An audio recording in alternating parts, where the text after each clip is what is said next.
A very happy morning to you all, our dear students and teachers.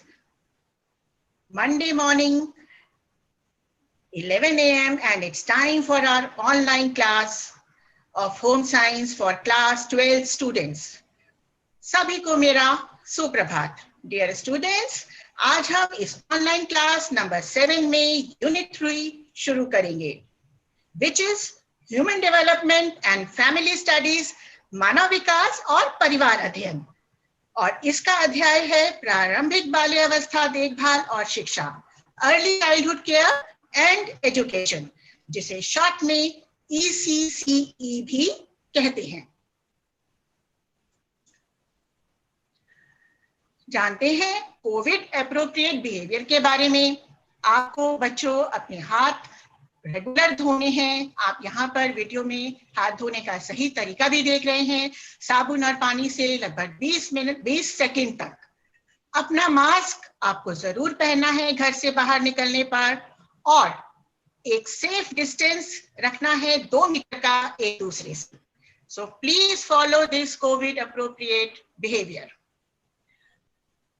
यहाँ है guidelines आपके लिए, जो आपके लिए पहले ऑनलाइन क्लास में हमेशा दी जाती हैं. आप चैट का प्रयोग केवल प्रश्न पूछने या पूछे गए प्रश्न का उत्तर देने के लिए ही करें, और अपने विषय के सभी सहपाठियों को ऑनलाइन कक्षा नियमित रूप से अटेंड करने के लिए कहें. अपने साथ एक नोटबुक और पेन रखना ना भूलें. यहाँ हम आभार व्यक्त कर रहे हैं उन सभी का जिनके रिसोर्सेज को हमने इस प्रेजेंटेशन में यूज किया है, and they are purely for educational and commercial purposes. KineMaster video editor, TwinCraft and YouTube video links, हम उन all copyrights and trademarks belong to their respective IP owners. और यहाँ एक डिस्क्लेमर भी, if case of any discrepancy in the presentation we will rectify it accordingly. चलिए मिलते हैं आज के फैसिलिटेटर से. मैं हूं Pratibha Goyal from core academic unit, directorate of education से, और मेरे साथ हैं Manju Sharma. Hello Manju. Hello Pratibha. A very good morning students. मैं Manju Sharma, lecturer home science from SKV Rajouri garden extension. और मिलते हैं हम अपनी टीम होम साइंस से. डायरेक्टरेट ऑफ एजुकेशन की से हैं Shaili Gandhi, GGSSS Ranibagh, Ritu Khair from SOE Madanpur Khadar, Mamta Chaudhary from SKV Gandhi green park extension, Shilpi Goyal from SKV new friends colony, and Ruchi Singh from GGSSS Nathupura. Thank you team, आपके वैल्यूएबल इनपुट्स हमारी प्रेजेंटेशन को एनरिच करते हैं. And here are the results of quiz 6, जिसका आप सभी बेसब्री से इंतजार करते हैं. Congratulations, well done students. Out of 37,456 students, 11,376 students have scored perfect 10. Wow. And here are the first 10 perfect scorers.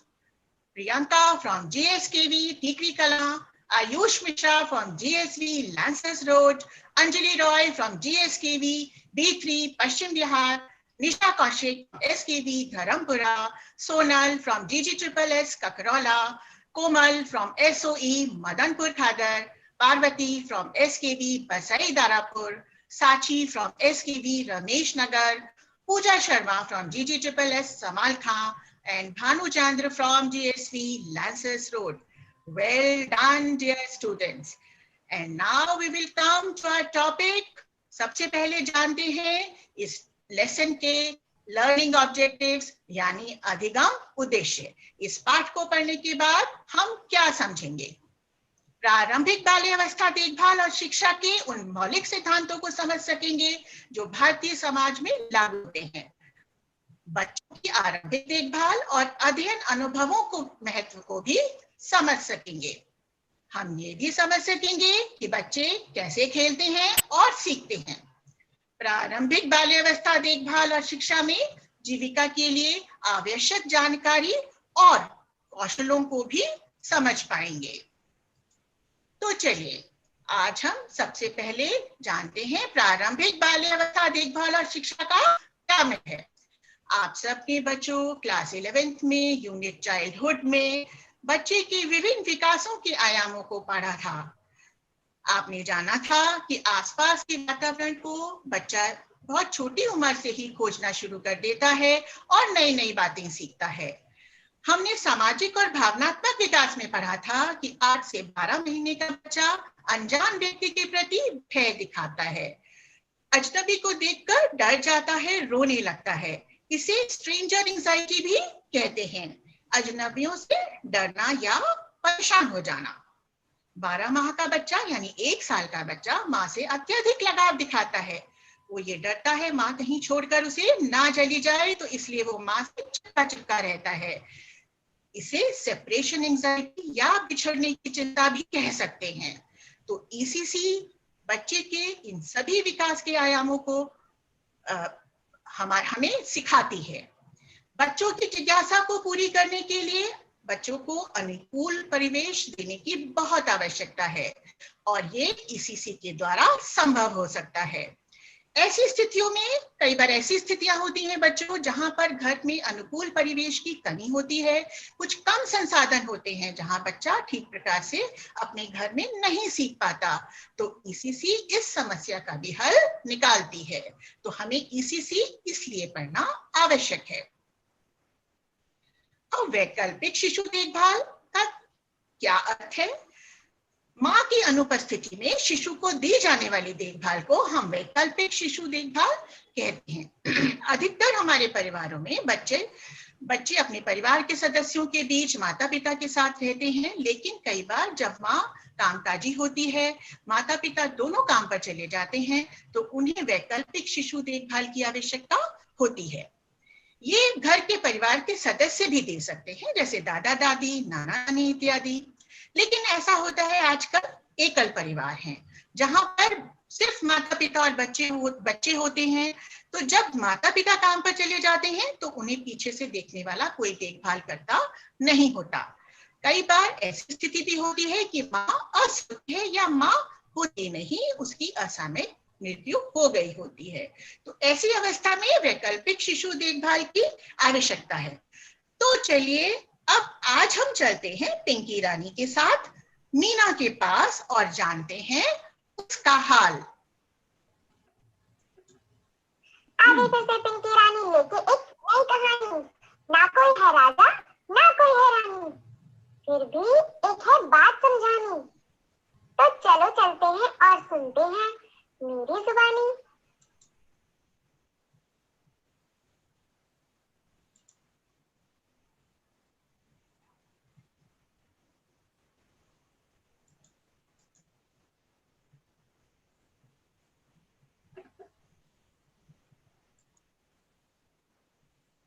ये है मीना और इसका छोटा भाई। छोटू मत रोना, क्यों रोते हो? आ गई तुम्हारी दीदी, चलो चलो चुप हो जाओ।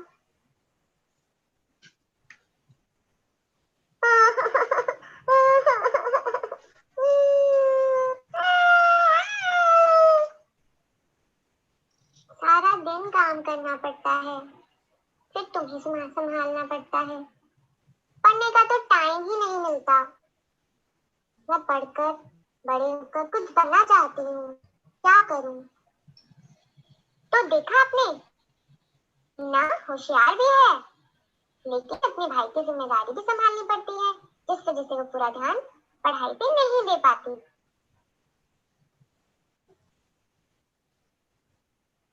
सुनो मीना, मैं तुम्हें एक अच्छी जानकारी देती हूँ, जिससे तुम अपना पूरा ध्यान पढ़ाई पे दे सकते हो। जी दीदी बताइए, मुझे पढ़ना है, लेकिन छोटू को भी मैं ऐसे नहीं छोड़ सकती। मीना, हमारी सरकार ने शहरों, गांव और हर जगह आंगनबाड़ी सुविधा लोगों को दी है, जिससे कि वो अपने बच्चों को वहां छोड़ के अपने काम को अच्छे से पूरा कर सके। आंगनबाड़ी में बच्चे और माँ दोनों के स्वास्थ्य का ध्यान रखा जाता है। यहाँ टीकाकरण के साथ साथ बच्चों को पौष्टिक आहार और पीने के लिए स्वच्छ पानी भी दिया जाता है, रखा जाता है। उनके लिए यहाँ साफ शौचालय भी बने हुए हैं। देखा मीना, कितनी अच्छी जानकारी थी। जी दीदी, ये तो बहुत ही अच्छा विकल्प है। मैं माँ को भी बताऊंगी और छोटू को हम वहाँ पर दाखिला जरूर करवाएंगे।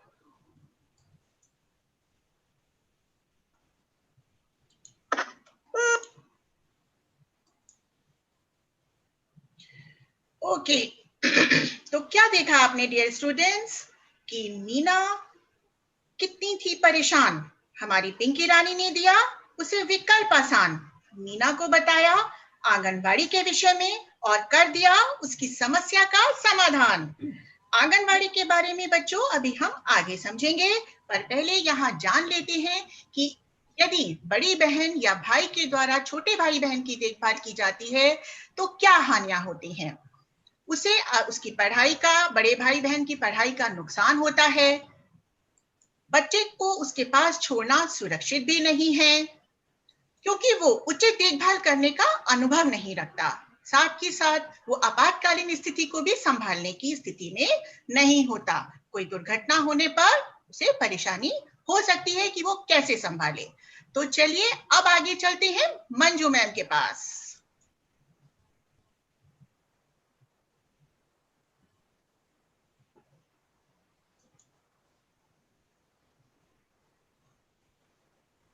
अरे वाह, देखा आपने, आपके स्क्रीन पर कितना ही मनोरम दृश्य है।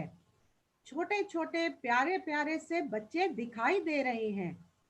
कोई साइकिल चला रहा है, कोई झूला झूल रहा है, कोई पतंग उड़ा रहा है, तो कोई रस्सी कूद रहा है। ये प्यारे प्यारे बच्चे देखकर तो दिल ही खुश हो गया। तो क्यों ना जाने कि इन प्रारंभिक बाल्यावस्था के बच्चों की देखभाल और शिक्षा की मूलभूत संकल्पनाएं कौन कौन सी हैं। तो बच्चों, आज की शुरुआत करते हैं पहली परिभाषा से। वो है प्रारंभिक बाल्यावस्था, अर्ली चाइल्डहुड। जन्म से 8 वर्ष का बच्चा प्रारंभिक बाल्यावस्था का माना जाता है। इसे आगे 2 हिस्सों में विभाजित किया जा सकता है, जन्म से 3 वर्ष और 3 से 8 वर्ष। ये विभाजन इन दोनों आयु में होने वाले विभिन्न विकासात्मक पहलुओं की वजह से किया जाता है। अगली बात पे चलें तो शब्द आया इन्फेंसी या शैशव अवस्था। आप सब जानते ही हैं कि जन्म से 2 वर्ष के बच्चे को शिशु कहा जाता है, अर्थात इन्फेंट। तो इस अवस्था को क्या कहेंगे? इस अवस्था को कहेंगे हम शैशव अवस्था। जन्म से 2 वर्ष के बच्चे की अवस्था शैशव अवस्था कहलाती है, जहां बच्चा पूरी तरह से दूसरों पर आश्रित होता है। अरे वाह, स्क्रीन पर फिर कुछ नजर आया। 3 फुदकते फुदकते बच्चे क्या जंपिंग कर रहे हैं। तो ये बच्चे कौन हैं?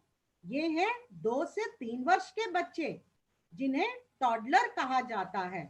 A term derived from the jumpy walk that the young child has.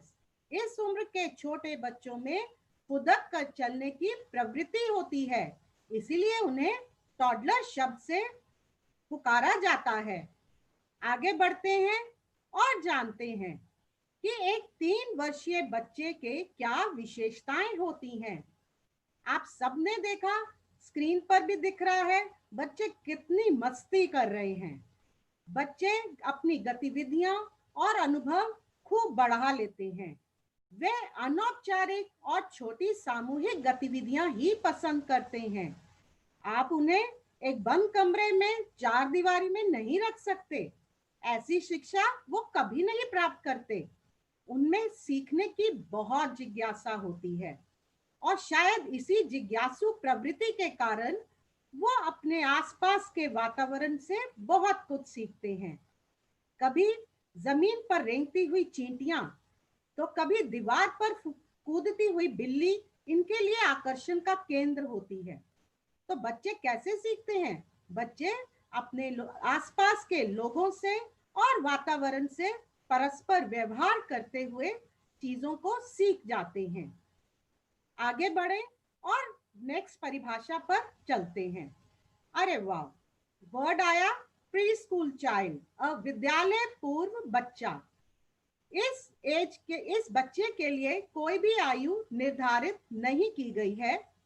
ऐसा माना जाता है कि अगर बच्चा थोड़ा सा इंडिपेंडेंट होने लग गया, अर्थात अब वो अपने खाने पीने का स्वयं थोड़ा बहुत ध्यान रख सकता है, शौच नियंत्रण भी कर सकता है और कुछ समय के लिए ही सही माँ से अलग भी रह सकता है, तो यह बच्चा किसी ऐसे परिवेश में रहने के लिए तैयार होता है जो परिवार से बाहर का होता है।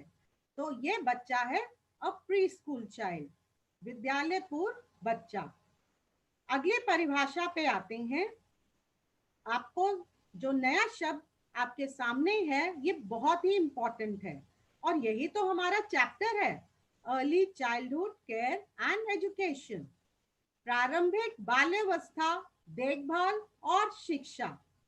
तो बच्चों, आपने समझा कि प्रारंभिक बाल्यावस्था कौन सी अवस्था है, तो इन बच्चों की देखभाल करना और इनकी शिक्षा, इसी का समावेश हमारी इस परिभाषा में आएगा।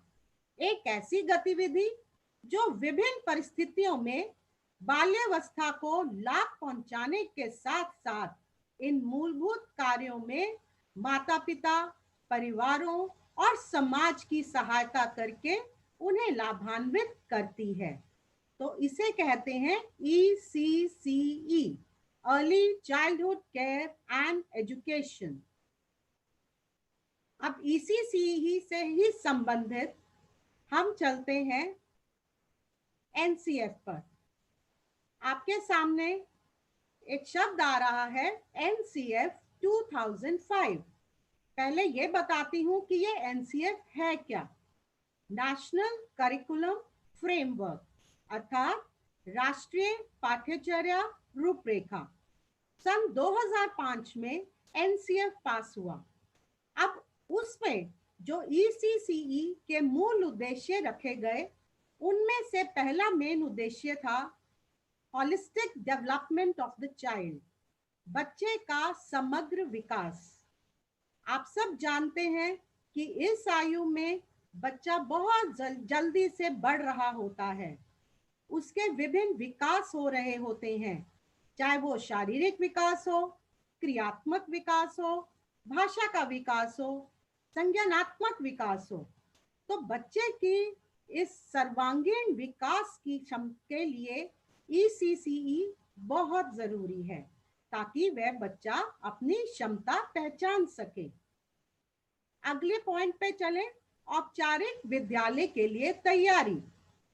अभी बच्चा प्री स्कूल में है, अब उसे आगे बड़े स्कूल में भी दाखिला लेना है, तो इस औपचारिक विद्यालय की तैयारी इन्हीं वर्षों में होगी।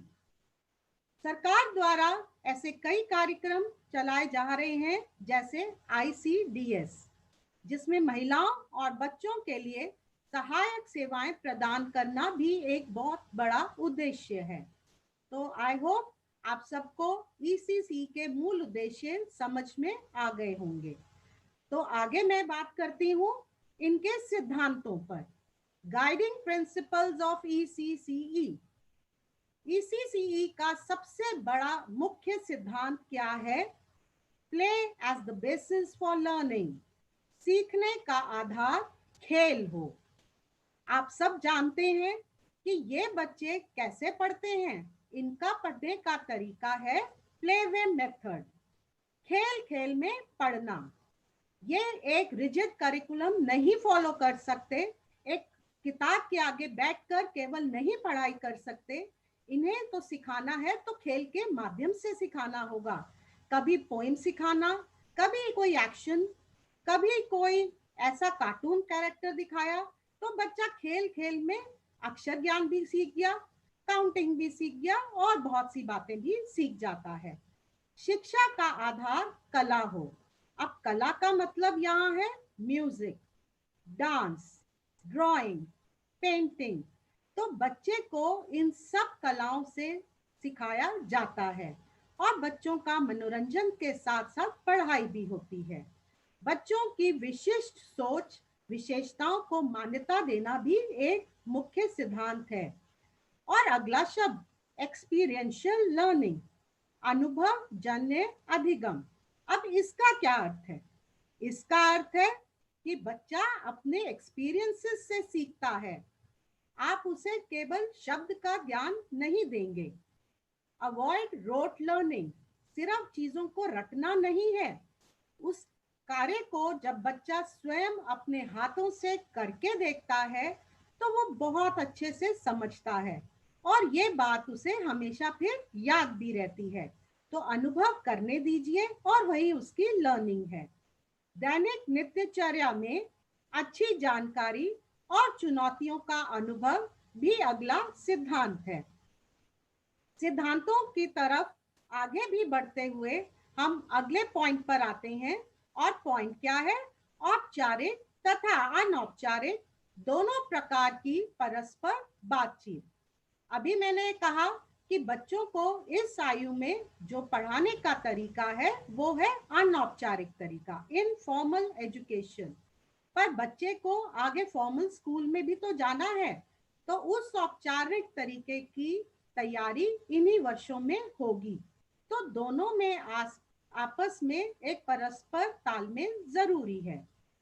पाठ विषयक और सांस्कृतिक स्रोतों का मेल, ये बहुत ही जरूरी है कि ध्यान रखा जाए बच्चा कैसे परिवार से आता है, उसकी क्या संस्कृति है, उसकी क्या मातृभाषा है, किस एरिया को बिलोंग करता है, वहां के उपलब्ध स्थानीय सामग्रियां क्या हैं, कला क्या है, ज्ञान क्या है, इन सब का उपयोग करके उन सब से ही बच्चे को पढ़ाया जाता है। और उपयुक्त विकासात्मक तरीके, लचीलापन तथा अनेकता। अब लचीलापन क्या? फ्लेक्सिबिलिटी का मतलब एक रिजिड करिकुलम फॉलो करना कई बार थोड़ा मुश्किल हो जाता है। बच्चों की विकास के हिसाब से, क्षमताओं के हिसाब से कई बार थोड़ा फ्लेक्सिबल होना पड़ता है ताकि बच्चों को चीज आसानी से समझ आ सके। और एक बहुत इंपॉर्टेंट बात, बच्चे की हेल्थ, स्वास्थ्य, कल्याण और स्वस्थ आदतें। तो ECCE ये भी कहता है बच्चे को छोटी छोटी हेल्दी हैबिट्स भी सिखानी चाहिए, स्वस्थ आदतें भी सिखानी चाहिए ताकि उसका शारीरिक विकास भी बेहतर हो सके। तो अब आगे बढ़ते हैं और now is the time for a question. आपकी स्क्रीन पर दो प्यारे प्यारे बच्चे फुदक रहे हैं। तो मेरा क्वेश्चन क्या है? 2 से 3 वर्ष का बच्चा जिसमें फुदक कर चलने की प्रवृत्ति हो क्या कहलाता है? ऑप्शन ए टॉडलर या ऑप्शन बी विद्यालय पूर्व बच्चा। I repeat, a 2 to 3-year-old child with jumpy walk is called option A toddler और option B preschooler। फटाफट से चैट बॉक्स में अपना आंसर लिखिए कि आपके हिसाब से ये बच्चा ऑप्शन ए है या ऑप्शन बी है। प्रतिभा मैम, क्या कुछ रिस्पॉन्सेस आने शुरू हुए हैं? यस मंजू मैम, बच्चे बहुत तेजी से लिख रहे हैं। मुकेश कुमार, बिमला सब ए आंसर दे रहे हैं। शुभांगी भटनागर, नेहा दिवाकर, अब्दुल, सबके आंसर ए आ रहे हैं। टॉडलर, बच्चे स्क्रीन पर देखकर समझ पा रहे हैं कि ये आंसर ए है। तो चलिए बच्चों, अब हम आगे चलते हैं ECCE की कुछ कीवर्ड्स के बारे में जानते हैं। सबसे पहले शिशु केंद्र, क्रैश। अधिकतर बच्चे परिवार में जब पलते हैं तो उनको देखने के लिए परिवार में कोई ना कोई सदस्य होता है, लेकिन क्रैश क्या है?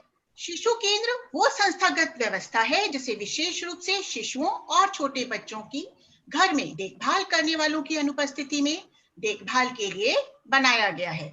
यहाँ कामकाजी महिलाएं अपने काम पर जाने के बाद बच्चों को निश्चिंत रूप से छोड़कर निश्चिंत रूप से अपना काम कर सकती हैं। इसी से सिमिलर एक टर्म है डे केयर सेंटर, दिवस देखभाल केंद्र। ये भी दिन में देखभाल करने वाले केंद्र होते हैं जो बच्चों की विद्यालय पूर्व वर्षों में देखभाल करते हैं।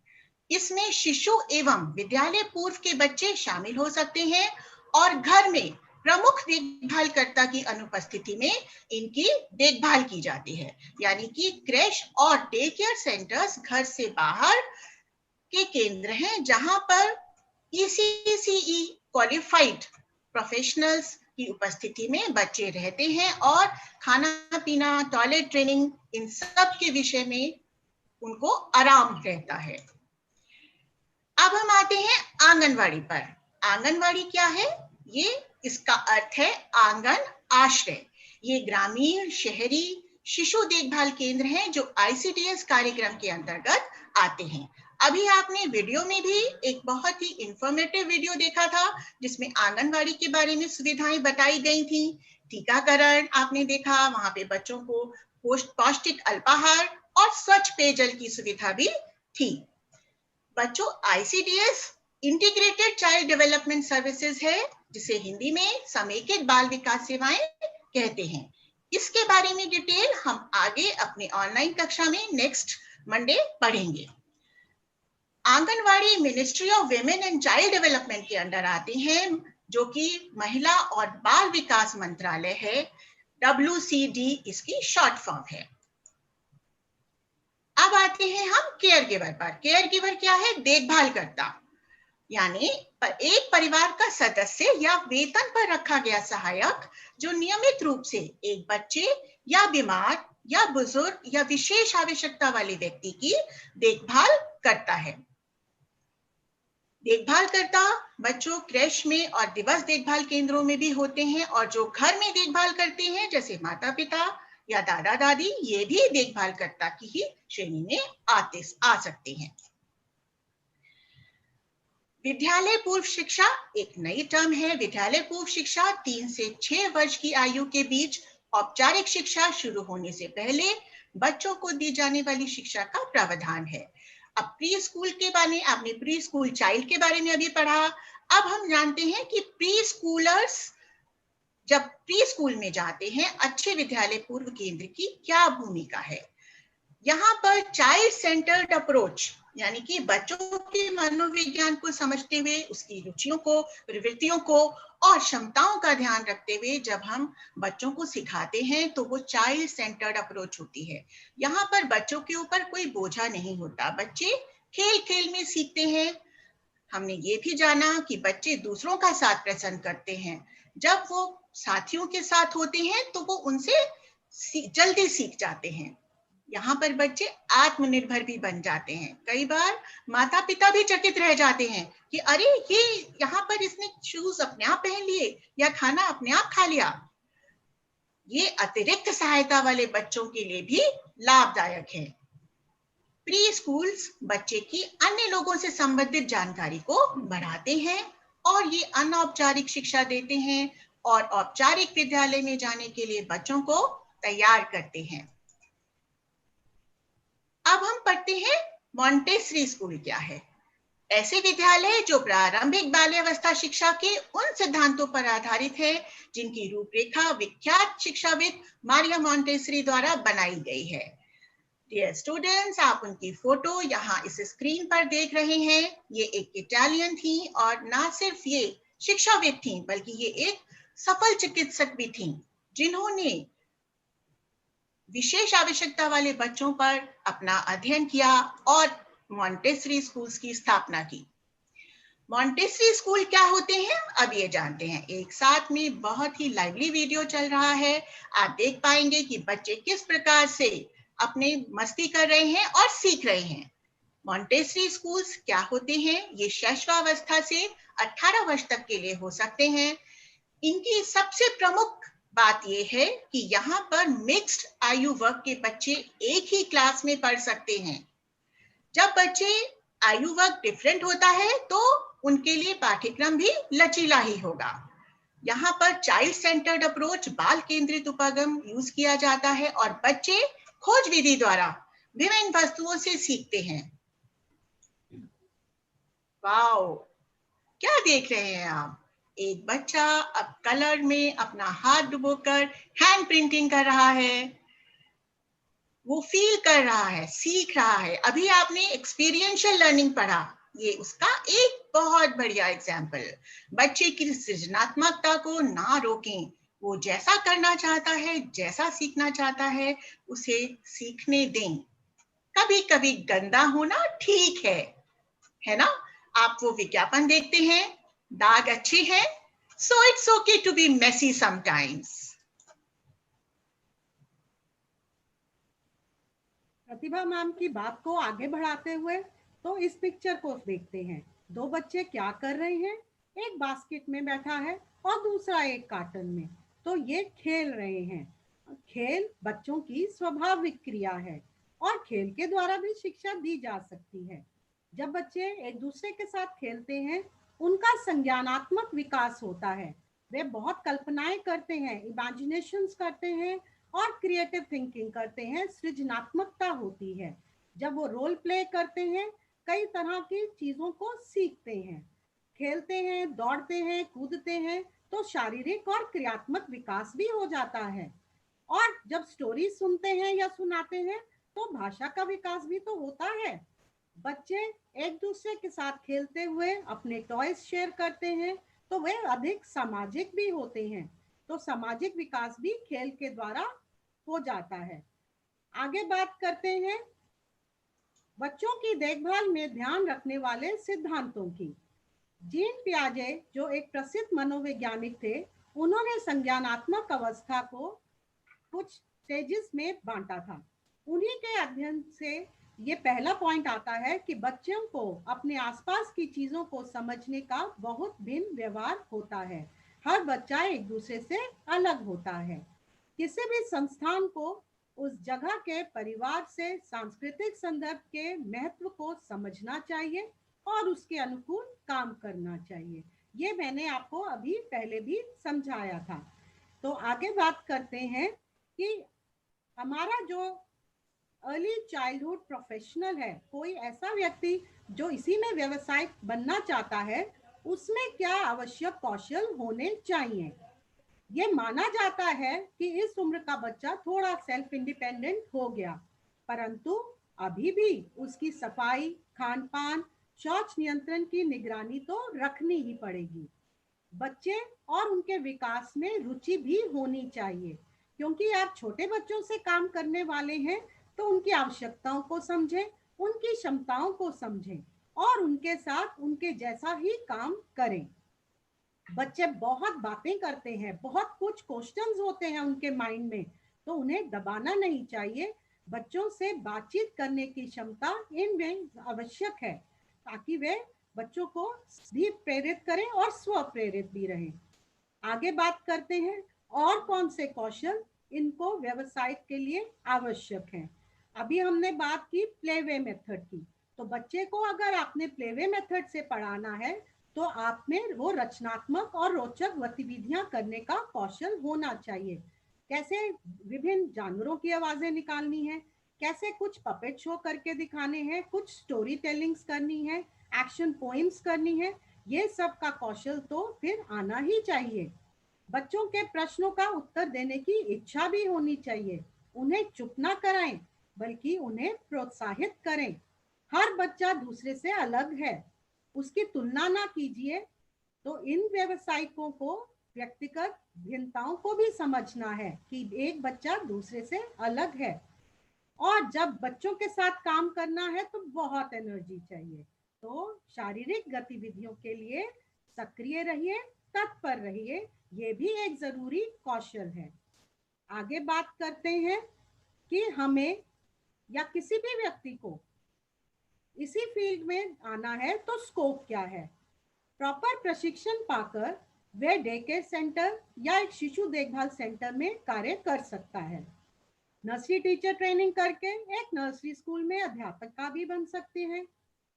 ICDS जो गवर्नमेंट द्वारा चलाया गया एक प्रोग्राम है और कुछ गैर सरकारी संगठन भी कुछ बच्चों के लिए कार्य कर रहे हैं, तो ऐसे किसी में भी व्यवसाय पाया जा सकता है। अगर स्पेशल बच्चों के साथ काम करना चाहते हैं तो प्रशिक्षण लेकर वे इसके ट्रेनिंग इंस्टीट्यूट्स का भी हिस्सा बन सकते हैं। तो जाना आपने कि बहुत स्कोप है। तो जीविका के फिर अवसर क्या है? जीविका के अवसर वही कि नर्सरी स्कूल में शिक्षक बन गए, एक दिवस देखभाल केंद्र या शिशु देखभाल केंद्र में देखभालकर्ता बन गए, छोटे बच्चों के कुछ कार्यक्रम चलते हैं जैसे समर कैंप्स चलते हैं, हॉबी कैंप्स चलते हैं, तो ऐसे किसी टीम मेंबर में किसी जो बच्चों के लिए प्रोग्राम कर रही है, ये आप एक इनके साथ जुड़ सकते हैं। कुछ ऐसे अभियान के साथ भी जुड़ सकते हैं और उसे भी अपना व्यवसाय बना सकते हैं। अगर बच्चों के साथ काम और भी करना है तो हायर स्टडीज करके चाइल्ड साइकोलॉजी, ह्यूमन साइकोलॉजी पढ़ के आप रिसर्च में भी जा सकते हैं। And last but not the least, entrepreneurs. अपना नर्सरी स्कूल चलाना, अपना क्रैश चलाना, अपना शिशु देखभाल केंद्र या दिवस देखभाल केंद्र भी खोला जा सकता है। अब मैं बात करूंगी प्रैक्टिकल्स की। ये हमारा प्रैक्टिकल नंबर 6 इस चैप्टर से जुड़ा हुआ है। इस प्रैक्टिकल को बताने से पहले बच्चों ये समझना जरूरी है कि प्रैक्टिकल 6 में 2 पार्ट्स हैं। चॉइस आपकी है कि आप क्या करना चाहते हैं। पहला है आपको टीचिंग एड बनाना है, शिक्षण सहायक सामग्री तैयार करनी है और उसका उपयोग समुदाय के बच्चों, किशोरों और वयस्कों के लिए सामाजिक रूप से संगत संदेश प्रेषित करने के लिए करना है। आप छोटे बच्चों के लिए उनको वर्णमाला सिखाना चाहते हैं, कुछ इस टाइप का व्हील बना सकते हैं, शब्दों का ज्ञान देना चाहते हैं, कुछ स्टिक पपेट्स, कोई हैंड पपेट्स बना सकते हैं, जैसे मैंने पहले भी बात की। आपने न्यूट्रिशन चैप्टर में ऐसा फूड पिरामिड सीखा था, तो कोई पोस्टर तैयार किया जा सकता है, वो भी टीचिंग एड है। तो आप ये सोचिए कि अगर आपको कोई मैसेज देना है तो आप कैसे देंगे, वही आपके टीचिंग एड्स बन सकते हैं। गिनती सिखाने के लिए कुछ ऐसे फ्लैश कार्ड्स हो सकते हैं। कंज्यूमर के बारे में बात करनी है तो पोस्टर्स हैं, लीफलेट्स हैं, पैम्फलेट्स हैं, कुछ भी एक टीचिंग एड आप बना सकते हैं। इसके अलावा जो दूसरा प्रैक्टिकल नंबर 6 में आता है, जैसे मैंने कहा कि चॉइस है, वो है एक टॉय बनाने का। टॉय मतलब देसी और स्थानीय रूप से उपलब्ध सामग्री का प्रयोग करते हुए बच्चों के लिए एक खिलौना तैयार करना। आप खिलौना जो आप बनाएंगे वो घर का ही सामान उसमें यूज करेंगे और बच्चे की एज के हिसाब से आप खिलौना तैयार कर सकते हैं। जैसे घर पे पड़े हुए पुराने कपड़ों से, ऊन से कुछ छोटी छोटी गुड़िया बना सकते हैं, ब्लॉक्स बना सकते हैं। देखिए, एक प्लास्टिक की बोतल से गाड़ी ही बना डाली, कुछ छोटे छोटे पेन स्टैंड्स बनाए, पेपर और ऊन से भी डॉल्स बन सकती हैं। बच्चा थोड़ा बड़ा है, खेलना चाहता है, कुछ पजल्स बन सकती हैं, गेम्स बन सकती हैं, जैसे स्नेक्स एंड लैडर्स, सांप सीढ़ी, हॉप स्कॉच, टापू। गत्ते पे भी बन सकता है, कपड़े पर भी बन सकता है। फिर आपके पास बहुत ऑप्शंस हैं, आप अपनी टीचर्स से डिस्कस कीजिए, चाहे टीचिंग एड बनाइए या फिर कोई एक खिलौना। तो आई होप आपको प्रैक्टिकल 6 समझ में आ गया होगा। तो चलिए बच्चों, अब आपको लेके चलते हैं हम NEP 2020 की ओर, यानी राष्ट्रीय शिक्षा नीति 2020। अब आप ये सोच रहे होंगे कि ये हमें इस लेसन में क्यों पढ़ाया जा रहा है। बच्चे, ये इसलिए आपको बताया जा रहा है क्योंकि early childhood care and education की बात पहली बार राष्ट्रीय शिक्षा नीति में की गई है। प्रारंभिक बाल्यावस्था देखभाल और शिक्षा सीखने की नींव, यहाँ पर 3 से 8 आयु वर्ग के बच्चों के लिए को 2 भागों में बांटा गया है। आयु 3 से 6 वर्ष के बच्चे ECC के तहत आएंगे और 6 से 8 वर्ष के बच्चे क्लास 1 या क्लास 2 में प्राइमरी स्कूल में होंगे। पहली बार आयु वर्ग 3 से 6 वर्ष में के बच्चों को ECC के तहत यानी कि स्कूली पाठ्यक्रम में जोड़ने की कोशिश इस NEP में की गई है। वैज्ञानिक अनुसंधानों से बच्चों ये स्थापित हो चुका है कि बच्चे का मस्तिष्क का 85% भाग पहले 6 वर्षों में विकसित हो जाता है। तो बच्चों को आरंभिक वर्षों में उचित देखभाल की बहुत आवश्यकता है और साथ-साथ उनका ब्रेन का स्टिमुलेशन भी होना चाहिए, यानी मस्तिष्क उत्प्रेरण। ये बच्चों के विकास में बहुत सहायक है और ईसीसी में इस बात का बहुत ध्यान रखा जाएगा। राष्ट्रीय शिक्षा नीति 2020 के कुछ और पहलू देखते हैं। बच्चों, ये 21वीं सदी की पहली शिक्षा नीति है जिससे 34 साल पुरानी राष्ट्रीय शिक्षा नीति यानी नेशनल पॉलिसी ऑफ एजुकेशन को रिप्लेस किया है। अब तक हमारे देश में स्कूली पाठ्यक्रम 10+2 के हिसाब से चलता है, लेकिन अब यह 5+3+3+4 के हिसाब से होगा, यानी कि इसमें 3 से 6 वर्ष को भी स्कूली पाठ्यक्रम के ढांचे में लाने की कोशिश की गई है। Early childhood sets foundation for lifelong learning, behavior, health and well-being. प्रारंभिक बाल्यावस्था आजीवन सीखने, व्यवहार, स्वास्थ्य और कल्याण की नींव रखता है तथा ये साथ-साथ 3 से 6 वर्ष के बच्चों के लिए सार्वभौमिक पहुंच उपलब्ध कराता है। यहाँ पर मुफ्त, सुरक्षित और उच्च गुणवत्ता वाली आंगनवाड़ियों, विद्यालय पूर्व केंद्रों या बाल वाटिका के द्वारा ईसीसी की पहुंच होगी।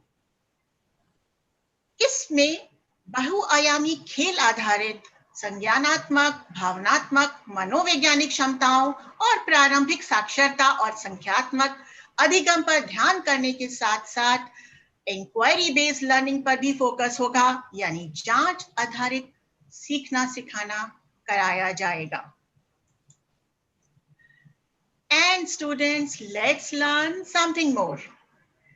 एक बहुत ही सुविख्यात मनोवैज्ञानिक हैं, लेव वाइगोट्स्की हुए हैं, जिन्होंने बच्चों पर बहुत रिसर्च की थी और उनकी एक ये फेमस कोट है खेलों के ऊपर, A child's greatest achievement are possible in play, achievements that tomorrow will become her basic level of real action.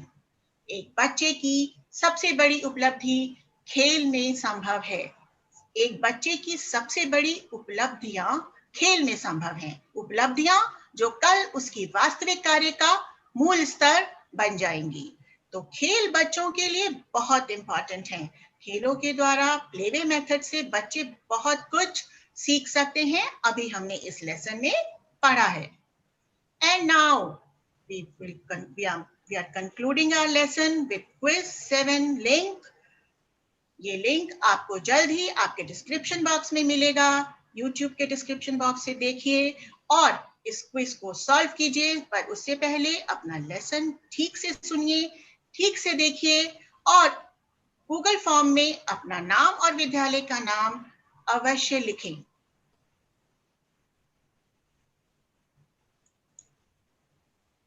So, thank you dear students for this wonderful class। और हम विशेष रूप से धन्यवाद करते हैं शिक्षा निदेशालय का और हमारी टेक्निकल टीम का, जिनके सहयोग से हम ये ऑनलाइन क्लास आप तक पहुंचा पाते हैं। Thank you all. धन्यवाद।